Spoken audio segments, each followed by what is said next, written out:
In this quick video, I'll be showing you how to render a Playblast render in Autodesk Maya. So a Playblast render is a a quick way of doing renders, but they're not meant to be final production renders. These are renders that would be best used in a production environment where you're showing your animation progress to your peers or others to basically to see it, evaluate it, and then make changes. It's fairly uh, quick to do. It just uses the hardware render, i.e. the screen monitor, to render out the things. It doesn't really do much in terms of like post-processing or make it pretty. It's essentially what you see is what you get. So I've already made this little animation here. It's not complete, but it's just a simple bouncing ball. And if you play this, it just bounces the animation and it bounces there. And I want to kind of, even though I'm set currently to play in real time and look at this, sometimes it's best to kind of do out a render to see what the Playblast will look like, especially on more complicated scenes due to lag and things like that. So sometimes these are great to get um, an actual evaluation of your timing later on in the project, especially in more complicated projects, without having to do a full expensive render. Um, so I already positioned everything, put it in here. Now again, important thing is it's going to use your monitor, mainly just this window here, your camera window right here, to determine what it's going to render. And it's going to render everything that it can see here by default. So it's going to render these little, my heads-up display that I have here, the little gnomon in the corners, but it's going to stay confined to this perspective camera window. Now we can turn some things off for it to make it a little bit better, but just know that if I have this ball selected right here, for example, it's going to be green. If I have this selected, you're going to see these green lines. That's by intent. So it's not, like, again, it's not meant to be a finalized render, but whatever you have selected will matter when you do this. So if you don't want those things selected, don't, just be sure you click off them before you hit Playblast. Now the Playblast is found under Windows, Playblast, and I'm going to go ahead and click on the option box right here to bring up its settings. The settings here, I'm going to reset them just to be sure that I have the default ones with you guys. Alright, so this uses the time slider, i.e. what you see down here, or you can set a specific start and end. My animation was about 40 something seconds or 40 something frames, apologies. But if I wanted to I'm showing like almost 110 frames, and right now by default it's going to render all 110 frames of these. I guess that's not the end of the world. It's only a couple seconds more of animation, maybe 3 because I'm on 24 frames per second currently for my particular animation. But if you really wanted to get something specific, you can either adjust the time slider or the range slider finders here by grabbing these little boxes and moving them around, or once again typing the numbers in here, or come up here into the Playblast settings and specifically change the start and end, and then give them a start and end timer.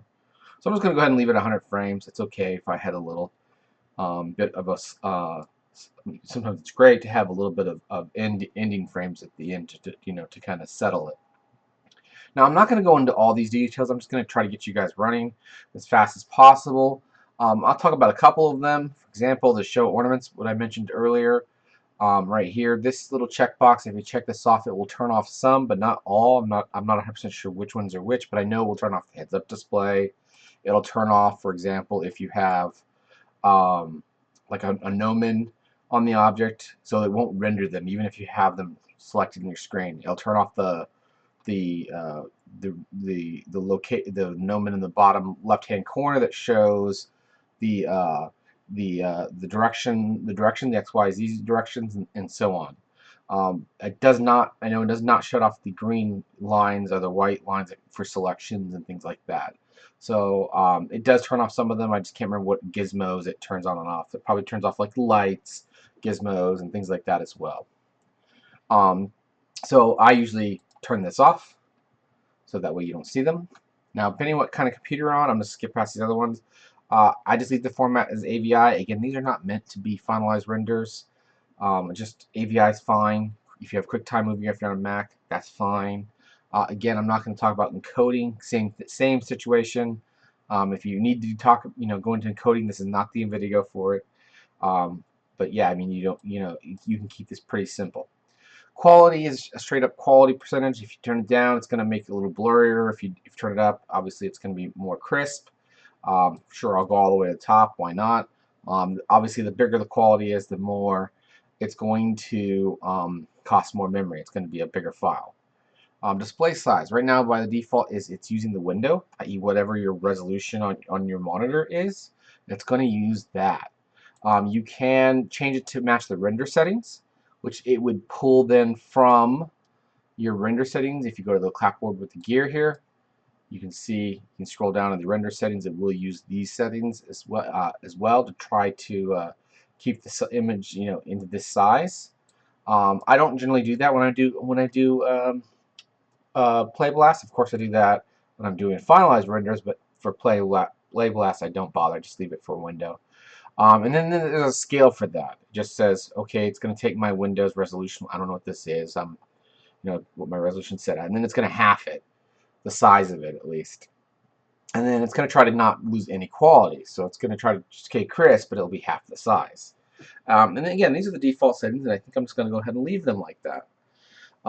Remove temporary files. Leave that checked. You don't want to keep temporary files on your main computer after this thing is done rendering. Save the file. I always do this. Honestly,